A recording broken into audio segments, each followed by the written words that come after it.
Digital জামানার আবার এই ডিজিটাল জামানার ভিতরে বর্তমান যুবকরা মোবাইল চালায় রে, আবার মোবাইল এমন হয়েছে রে বাপ, দাদা প্রিয় ভাবিও পালিয়ে যায়। আসলে নাই তোমার কি আছে?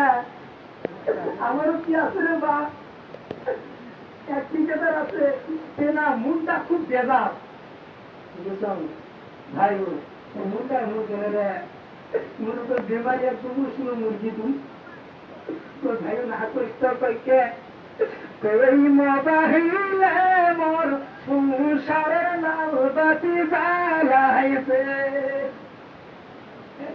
কেরে তো ভাই রে তুই কমরে ভাই কিছুদিন আগে 3 দিন হলো মোর বড় ছেলে বয়স 4 বছর, ছোট ছেলে এবার 2 বছর 7 দিন বয়স।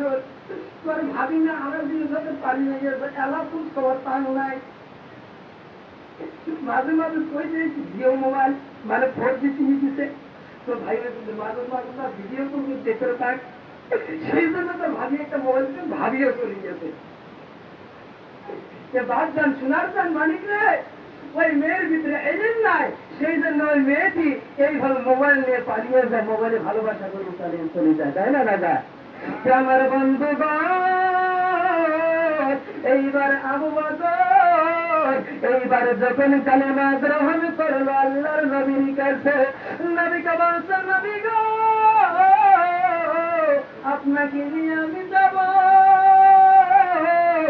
এই কুপার জমিনে চলে যাব নবী গো, নবীজি গো আমি কুপার জমিনে যাই। আমার বাবা বড় ব্যবসায়ী ছিল কুপার জমিনে, আমার বাবার সঙ্গে বড় মানি দুই লোকের সঙ্গে সাক্ষাৎ ছিল। নবী গো যদি আমার বাবার প্রথম শুনে তারা বন্ধ করে দিবে, আপনি নবীর কালেমা যদি গ্রহণ করবে মুক্তার জমিনে আর কাছের যে ইমান থাকবে না।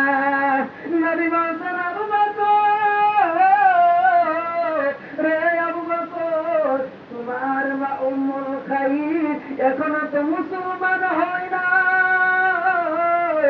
যুবক রে আবু বকর বলতেছেন নবী গো যদি আমি আবু বকরকে তুমি বাড়ি থেকে তাড়িয়ে দাও, আমি আবু বকরকে যদি ঘর থেকে তাড়িয়ে দেয়, সংসার থেকে তাড়িয়ে দেয়, আমি আবু বকর আমি কোনদিন আপনি নবীকে বলতে পারি না। আবু বকরকে লইয়া যখন কুপার জমিনে চলে যায়, কুপার জমিনে যায় রে রে বাপ বন্ধু রে একটা কথা চিন্তা করো, এইবার যখন চলে গেল কুপার জমিনে, এইবার কুপার জমিনেরা আবু জাহেলের দলপতিরা আবু জাহেলের দলপতি পাথর মারা শুরু করলো আল্লাহর নবীজিকে, পাথর মারা শুরু করলো। আল্লাহর নবীজি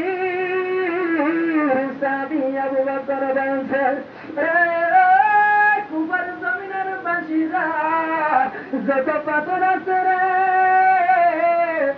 আমি আবু বকরকে মারি দে, আমি নবীর গান মধ্যে রাখতে দিব না। আমার বন্ধু গো আবু বকর নবীর সম্মুখে দাঁড়াচ্ছে, ও নবী গো আপনি আমার পিছনে থেকে যান, যদি কোন পাথর ছিল নবীর তখন আমি সমস্ত পাথর গুলো আমি আবু বকর মানি নিব।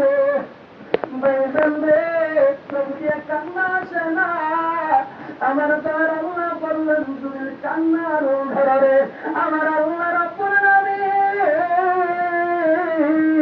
তোমার বিগত জিন্দেগির গুনাহগার সবার ওসিলা করে মাফ করে দিতে পারে।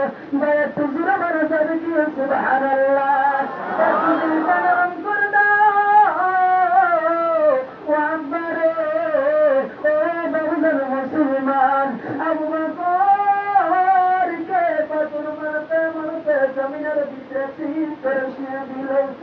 আবু বকর জমিনের ভিতরে পড়ে গেল। আবু বকরের দলপতিরা, আবু বকরের এলাকার বাসী লোকেরা বলছে, আবু বকরের মা, তোমার বেটা আবু বকর কেন কুফার জমিনে?